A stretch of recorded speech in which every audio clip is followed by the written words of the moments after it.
Dollar. Dirt and money, no soul. Had to go and get it, ain't no time to kick it. Got a stack of flip for my foes. Dollar. Please tell me you can hear me. Don't turn your back and don't neglect me. Just let me know if you need me. Dollar. Let me watch out for my partners. Keep my money long, get my team strong. Let me run away from my problems. Yep, what's good, original crew, man? We're back. Hey, man, we got a new Mr. Ball and social experiment gone horribly wrong. When is that not ever happening? That's happened too many times, right? Mm-hmm. And they be like, oh, it's just a social experiment. No, it's not, motherfucker. I ain't dumb. What was that? My laugh? Make sure y'all check out the links in the description box. Down below. You already know where to go if you want to first support. You got to do it. Check out down below. Also, if you enjoyed today's video, like it with a thumbs up. You ready? Yes, I'm ready. All right, let's get into it. Let's check it out. Let's see what it's about, y'all. Sometimes the truth is stranger than fiction. And today, I'm going to tell you 3 stories that demonstrate that. But before we get into those stories, if you're a fan of the strange, dark, and mysterious delivered in story format, then you've come to the right place because that's all we do, and we upload once a week. So if that's of interest to you, the next time you're at the beach with the like button, wait until they take off their sun hat to go run into the water, and while they're gone, fill their hat up with mayonnaise. Also, please subscribe to our channel and turn on all notifications so you don't miss any of our weekly uploads. Okay, let's get into today's stories.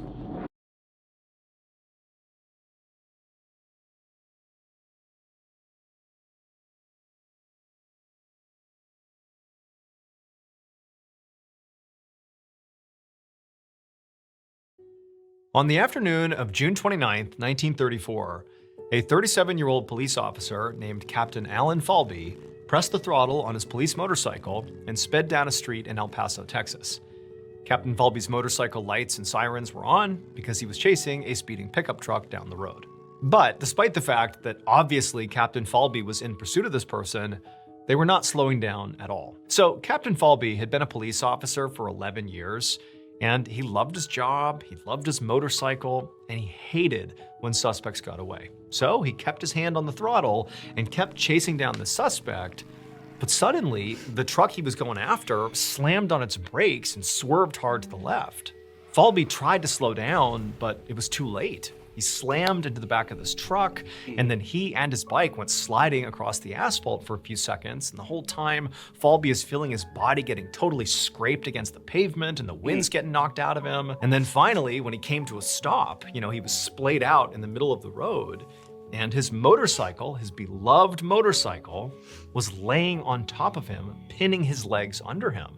And this bike weighed like 500 pounds. And adding insult to injury here, as Falby is screaming out in pain because obviously horrible injuries have been sustained here, he looks down the road and he sees the truck he was chasing, who clearly knew he just wrecked behind them.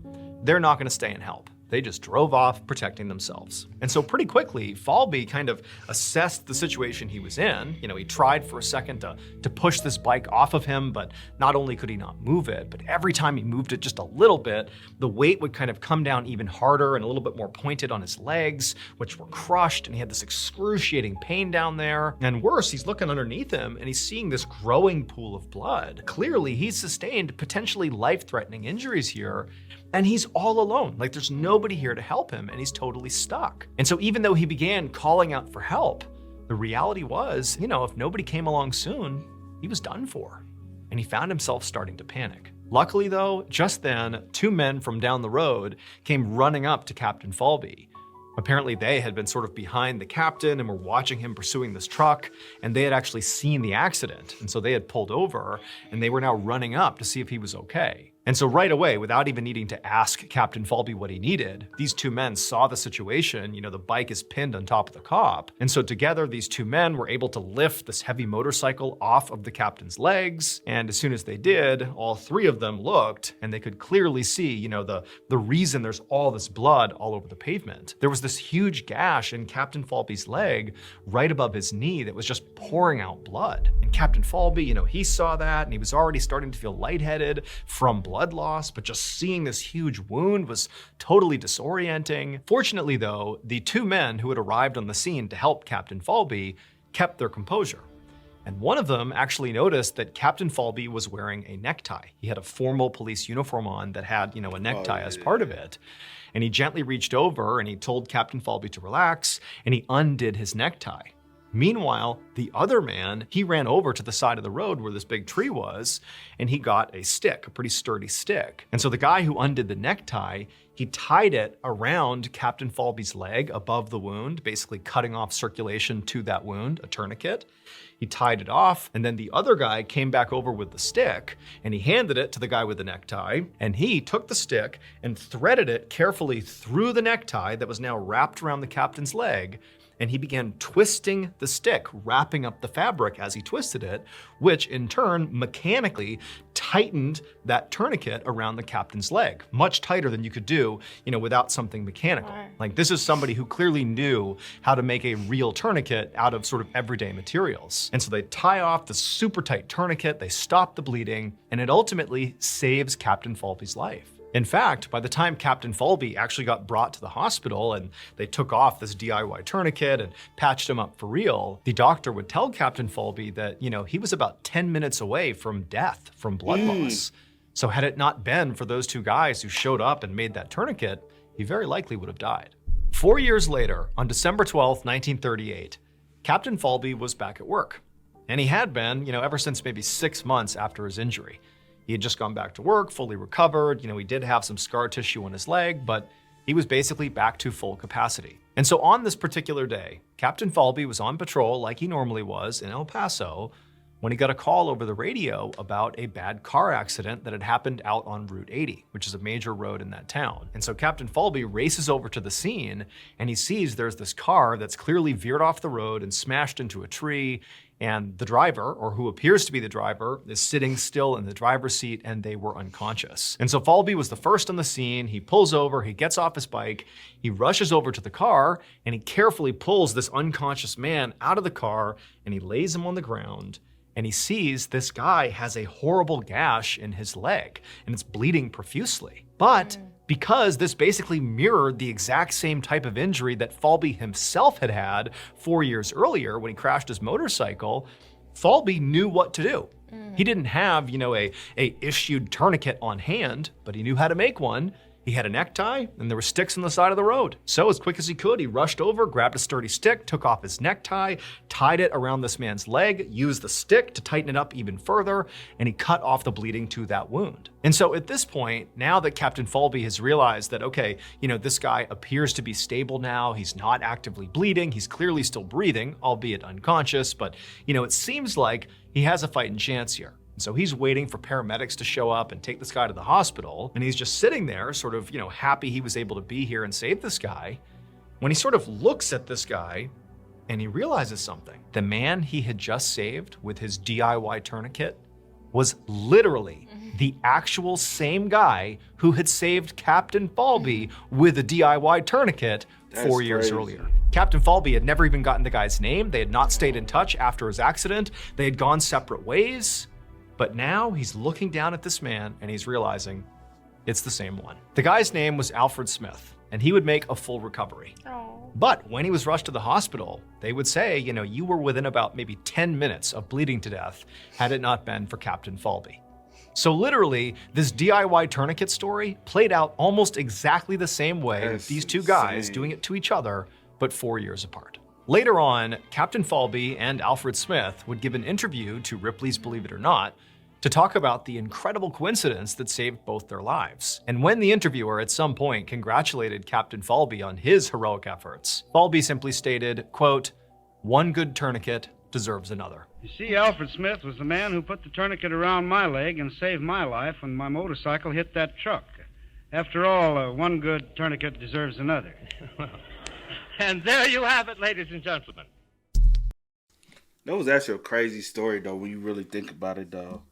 Like, just imagine he goes from helping you go to help. I kind of saw it coming, though. I kind of saw it coming. But it's a, bizarre story. Also, with Captain Falby even, go in his mind to even think about making a tourniquet like that if it wasn't done to him. Yeah. You get what I'm saying? You saying would he have? Yeah. Not Because since I've also seen- we don't know what type of training he had prior. Yeah, So, don't know, but maybe not. Not quick thinking. Yeah, that's insane though. Yeah. Is it not? Yeah, it really is. Because I'm like, bro, like, what in the coincidence? He saved your life now. And not only just that, I was just thinking about that you were the one that was called out to the accident, and that the one that showed up. Because say, for instance, another officer showed up, he may not have known to do that. True. So. True that.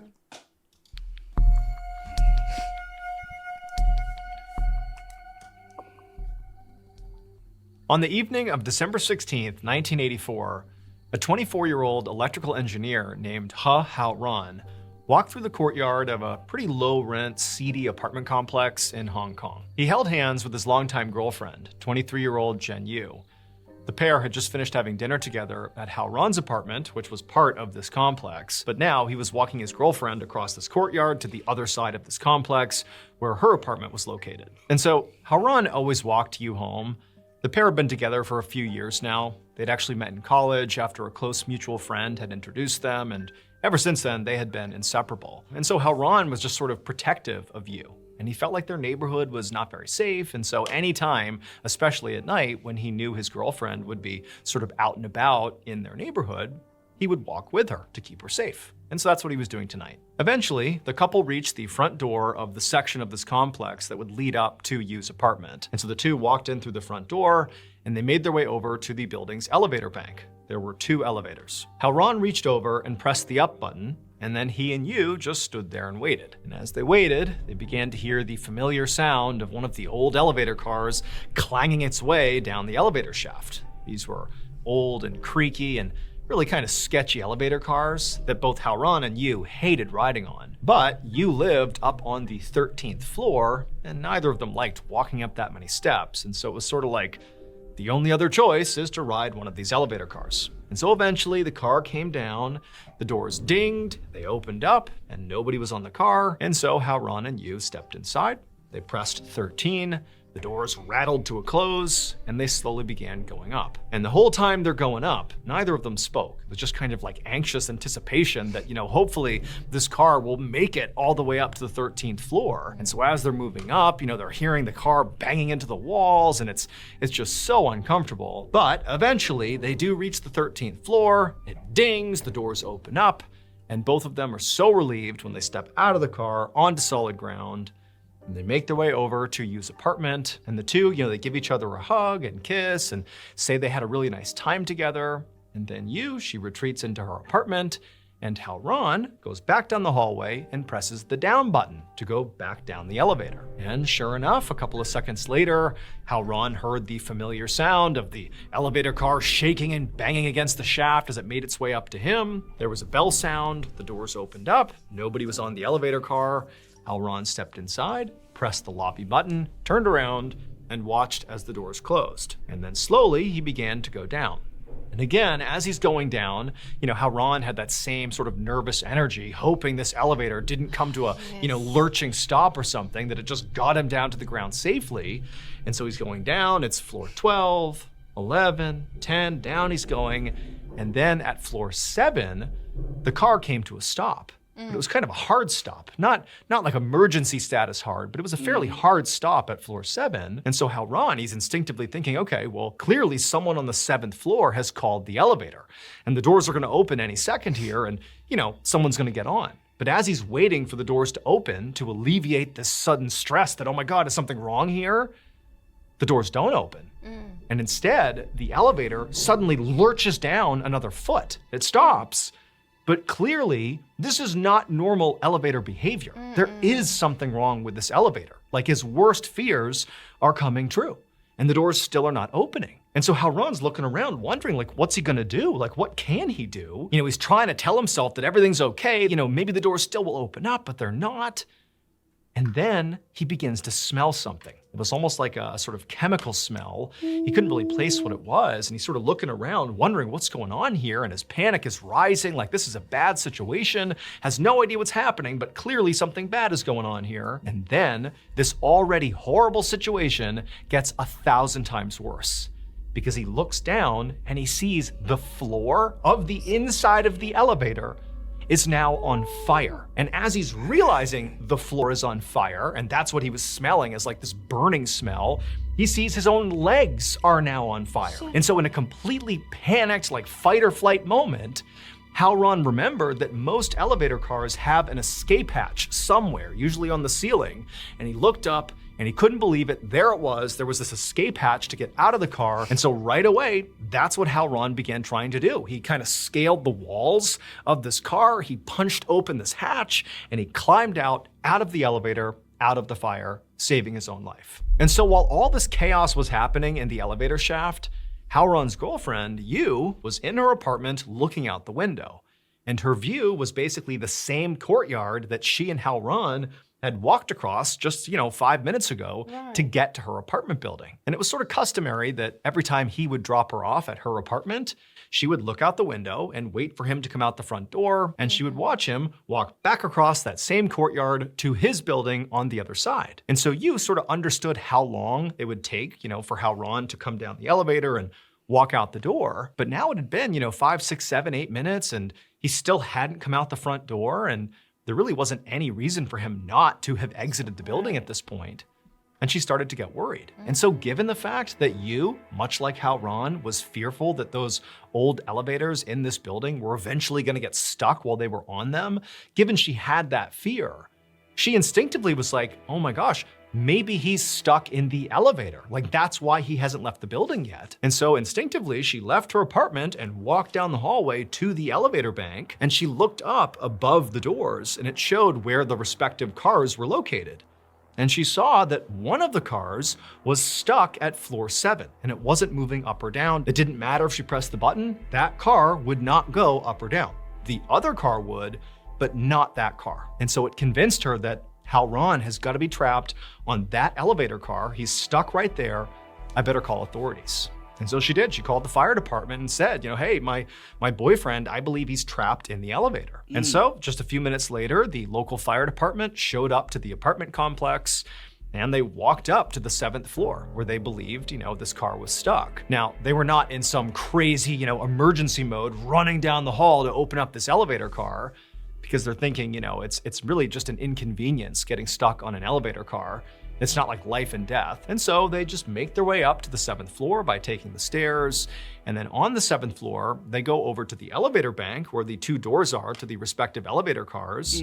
And on the one that, shows the car is stuck on floor 7, it says the number right above the door. They use their tools to pry open the doors to see, the car right behind it. And once they pry it open, they do see the trapped elevator car, and it's not exactly where it's supposed to be. It's not sitting, right in front of the door. It's actually situated sort of below the 7th floor. They can basically only see the top of the elevator car. Like this car has actually gotten stuck between the 7th floor and the 6th floor. But that in and of itself was not a huge thing. I mean, they could basically mechanically move this car up and down if they needed to, either up to the 7th or down to the 6th to get whoever was on the car out. What they noticed right away though, which was the way bigger problem, is they smelled and saw smoke, and it was coming from this elevator car, the trapped car. And so the firefighters immediately go into, okay, we got to figure out where this fire is coming from.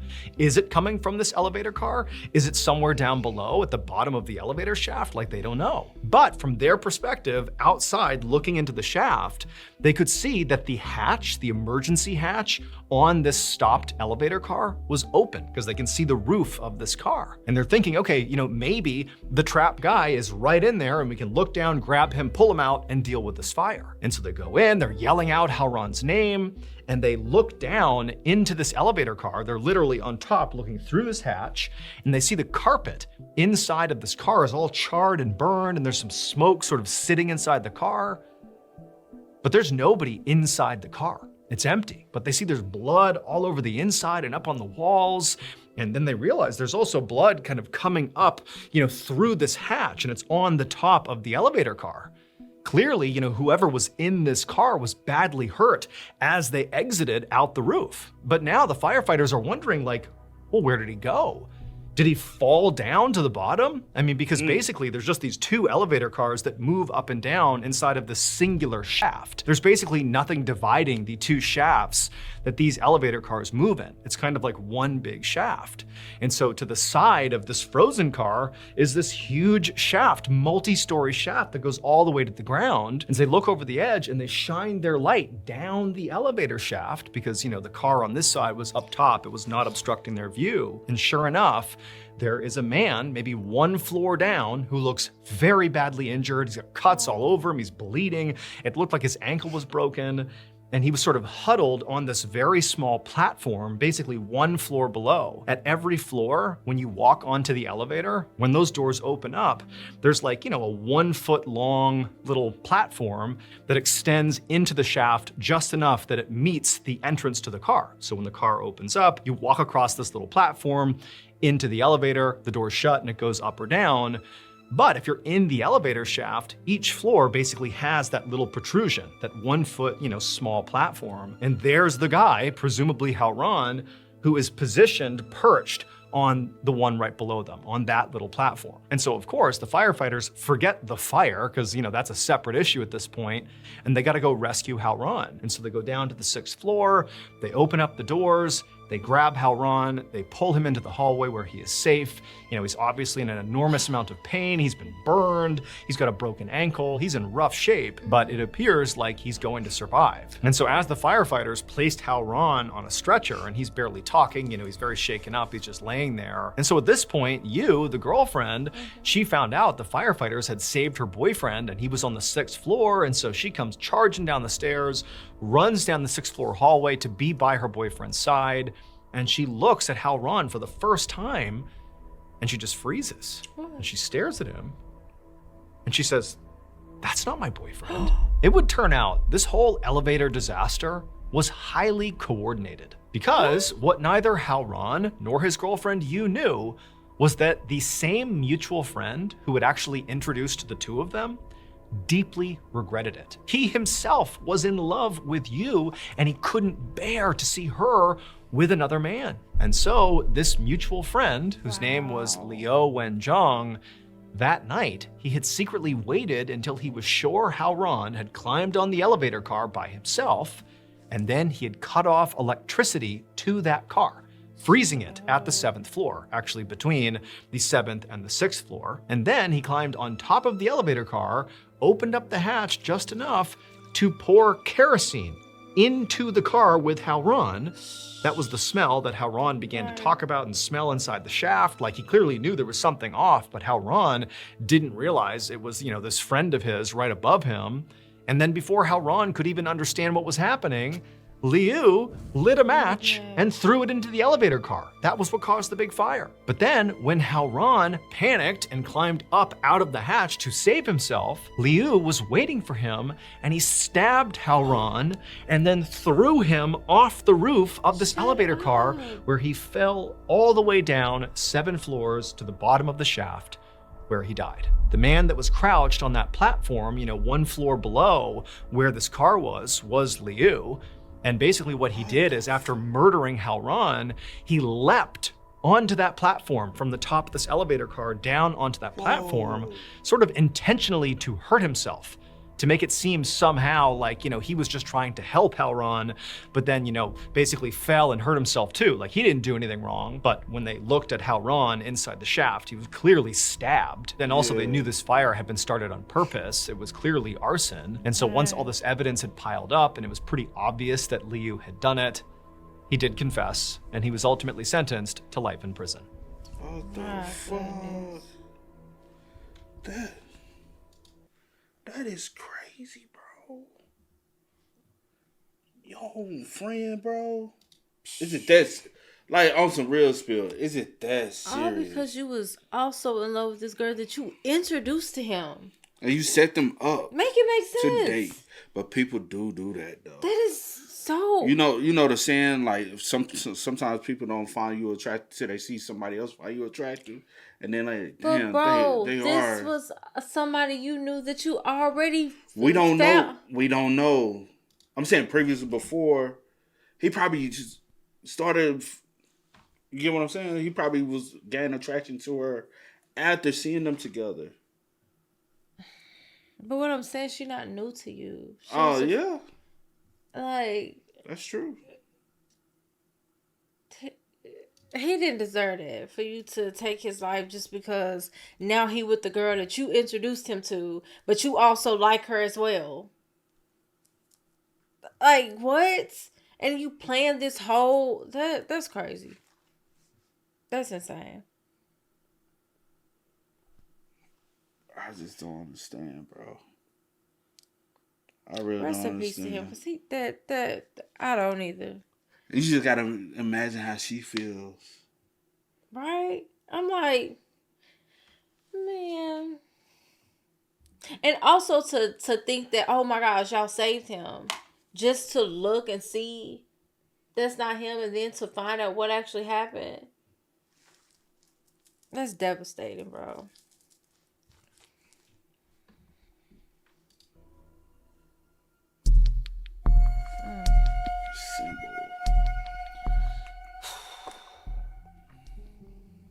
One evening in February of 1966, a 34-year-old man named Jose Luis Peña walked down a staircase inside of a cafe in Madrid, Spain. At the bottom of the stairs was this sort of basement seating area. It was pretty quiet, only a few people were down there.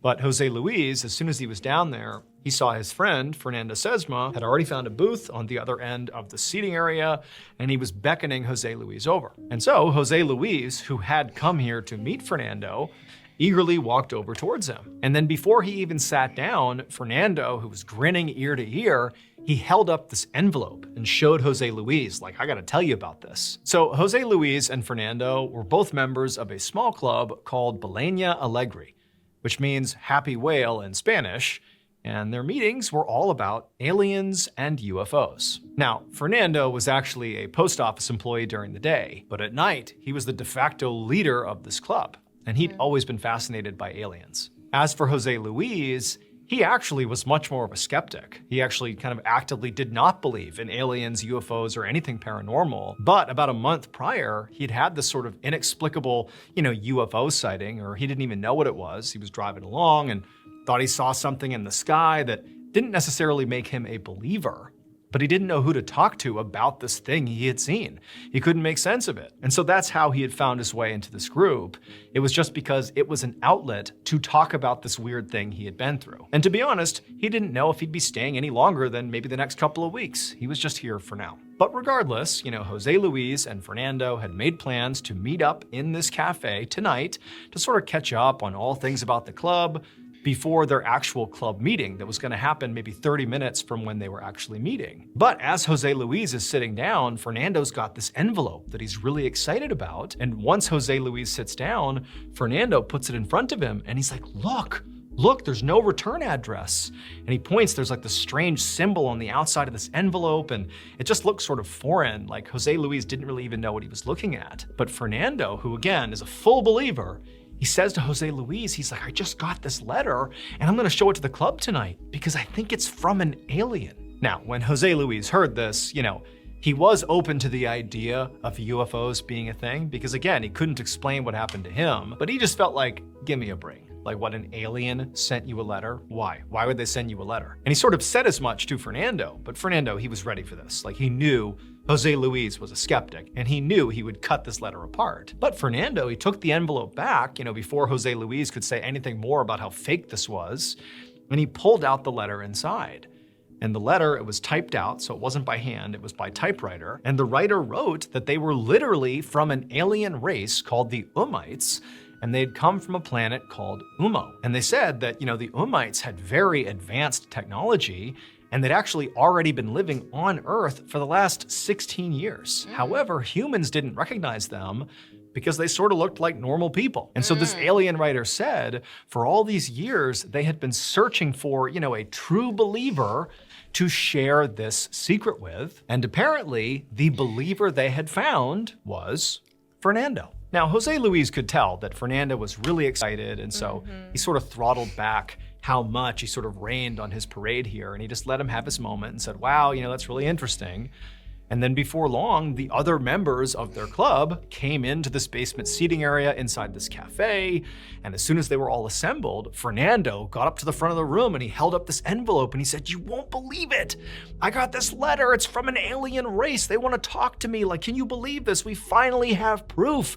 You know, the aliens are here." And unbelievably, as he says this, Jose Luis is looking out to get the reaction of the other folks in the club to see how invested they are, in this new revelation. And Jose Luis can't believe it when others in this club begin reaching into their bags and pulling out identical looking envelopes with these strange symbols on them. And they're like, "We got these letters too. We just got them last night. We brought them here for this meeting. Can you believe it?" And so the whole meeting was completely dominated by, talks of the Umite alien race and how, these letters have got to be legitimate. Like, this can't be a prank the way Jose Luis said it could be a prank. Like, this has got to be real. Who would want to prank us? We're just this little group that, investigates the paranormal. Like, why would anyone care about pranking us? And Jose Luis said to them, "That's why, because you believe in the paranormal and they're playing into that. Like, you're the perfect target to be pranked. That's why this is likely happening." But pretty much the entire club disagreed with Jose Luis.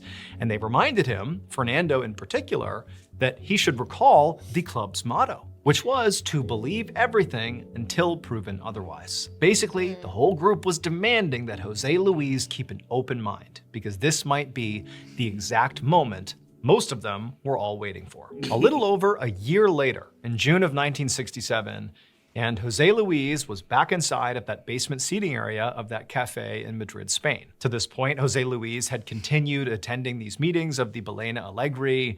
He had thought about leaving a couple of times, especially as this whole Umite fervor had really took hold inside the club. He didn't buy it, but he had stuck it out and continued attending meetings. But on this particular day, he was here for a very specific reason. It was because he had seen an article in the local newspaper that he knew the club would be really eager to see. So at this point, Fernando actually was writing a weekly column in the newspaper about the Umites, because shortly after getting that first letter and all the other members of the club getting those letters, he had written to the news, they had been really interested, and asked for weekly updates. And sure enough, over the past year, the club continued receiving these letters, Fernando included, from the Umites, whoever they were, and he would write these update columns. And really by this point, a year later, that column had become really popular in Madrid. And so people of Madrid were pretty invested in the Umites and, whatever was happening with them. And also adding to the intrigue was these letters were no longer just arriving on the doorsteps of Balena Alegre members.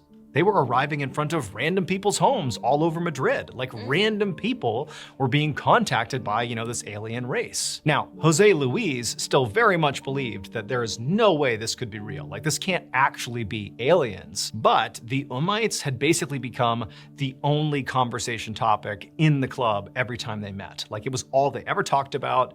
And it increasingly felt like it was a lot of what Madrid talked about. I mean, this was a big deal at the time. But today, the reason Jose Luis had brought the newspaper to bring to the group was actually because, they had published something that even to Jose Luis was pretty unbelievable. It wasn't an article that Fernando had published. It was not, another recounting of another letter showing up. It was actually, this newspaper themselves covering what appeared to be a local UFO sighting. And apparently somebody had captured a photo of this, presumed UFO, and that photo had been published in the news. And wouldn't you know, on the outside of this alien craft was that same strange symbol that adorned the front of all the Umite letters that Fernando and the club members and all people of Madrid were getting from these Umites.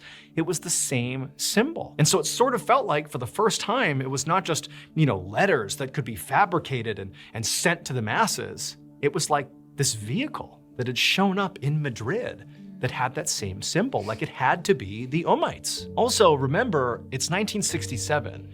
And so faking photographs was very hard to do, at least, making something look convincing. And so that's why Jose Luis, he had brought this newspaper in to show the other members of this club, to be like, what, I gotta say, this is pretty unbelievable.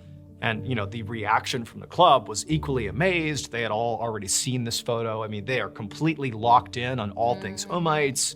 And so this photo was sort of like the centerpiece of that day's discussion. And Jose Luis found himself sort of admitting that, this is pretty unbelievable and I don't know what to make of it. But by the end of the meeting, Jose Luis still cautioned the group, like, look, I know this looks so real and it feels so real. I mean, I'm bringing this to you. I think this is pretty unbelievable. But there's just gotta be an angle here. Somebody has to be faking this.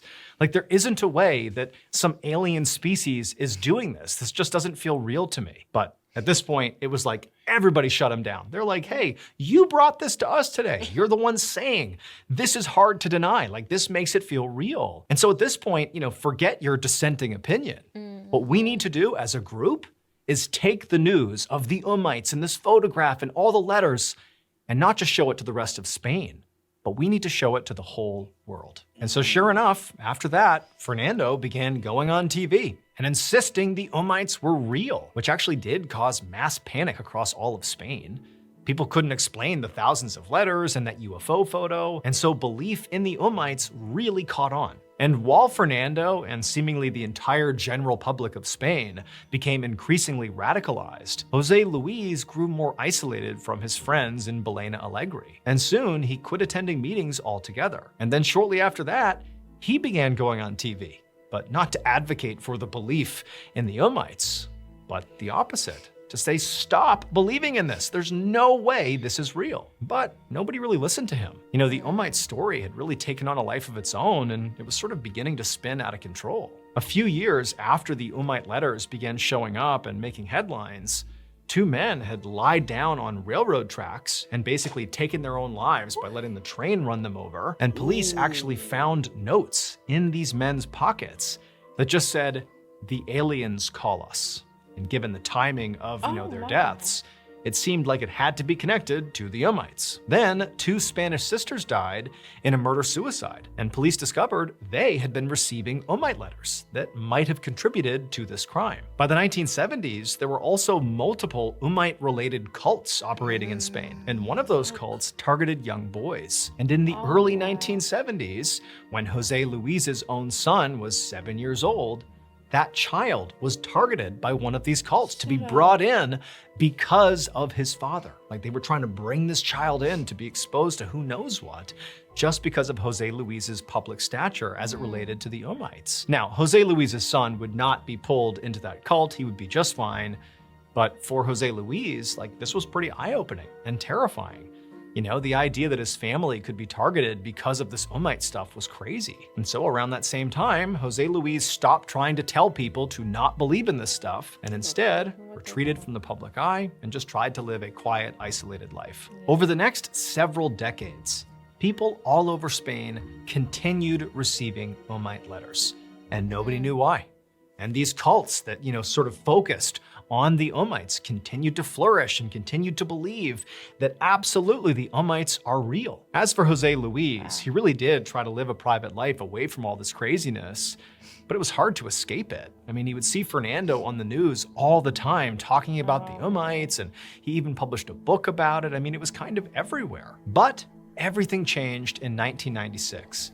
30 years after the first Umite letter was received. One night in 1996, people all over Spain gathered in front of their TVs very expectantly as there was going to be this special report about the Umites. And when the guest of honor, who was going to be a big part of the special report, came on screen and began talking about the Umites, it truly shocked the entire country. This person explained that in their own lives, they had recently had a near-death experience. And that experience had made them realize it was finally time to admit to the world that they had made the whole Umite thing up. It really was a hoax. They said they had written those first Umite letters and sent them to Belena Alegre because they believed they would be susceptible to believing in the hoax. And they also said they really did fake that photograph that was put in the newspaper of the UFO with the strange symbol that matched the symbol on all those letters. But the person said, after that, they sort of had no intention to keep up the hoax. However, the story kind of took off, and all these copycats began sending their own Umite letters to random people all over Spain, and then the news picked it up, and it was everywhere. And even though this person was trying so hard to literally tell the world that they faked this thing, nobody listened. The hoaxer was none other than Jose Luis. He literally had done this just to show the Balena Allegri how easy it was to get people to believe in aliens and conspiracies, because that's what people want. Yeah. He basically wanted to show them that he was skeptical and he had this UFO experience and he was trying to get to the bottom of it, but everyone's like, oh, it's gotta be aliens. And it's like, no, let's step back and be rational. He was trying to prove a point that, look, I faked aliens writing to you and you all believed it. Like, how are we gonna actually figure out what's real and what's not? But he wasn't expecting it to take on a life of its own. However, Jose Luis's confession never actually reached Fernando, because Fernando died years before Jose Luis admitted this really was a hoax. And so he died absolutely still believing that Umites were real. And despite the fact there were at least 4 deaths linked to this Umo craze, and also there were all these cults that were doing who knows what, probably illicit and illegal things, also tied to the Umo hoax, despite all that, Jose Luis never faced any criminal charges. He died in 2014. Whoa, 2014? So you outlived Fernando for real. That is crazy, bro. That is insane. But that's true though. People will believe anything. Like, if certain people put things out there in the world, people, it's the truth. And I'm gonna stand 10 toes behind it. It'd be like, bro, it's not the truth. There's a lot of people who spread false lies about a lot of different things, and people run with it and believe it. And then if you can convince multiple people, they will convince multiple people together, and it spread like wildfire. Yeah. And knowing it's all a lie. Wow. That's insane. That was a crazy story. I just hate people lost, Just imagine how many lives. false stories are put out there on the regular, though. Oh, a lot. On the regular. Plenty. Sad, man. So many people believe it. Y'all spam us up. Y'all let us know y'all thoughts about it for us in the comment section down below, man. But until next time, y'all know how it go, man. I do go by the name DJ Kid. This is Cee Nicole. We are. Kid and C. We are. Ain't no time to kick it, got a stack of flip for my foes. Dollar, dollar, dollar, dollar. Please tell me you can hear me. Don't turn your back and don't neglect me. Just let me know if you need me. Dollar, dollar, dollar, dollar. Let me watch out for my problems. Keep my money long, get my team strong. Let me run away from my problems.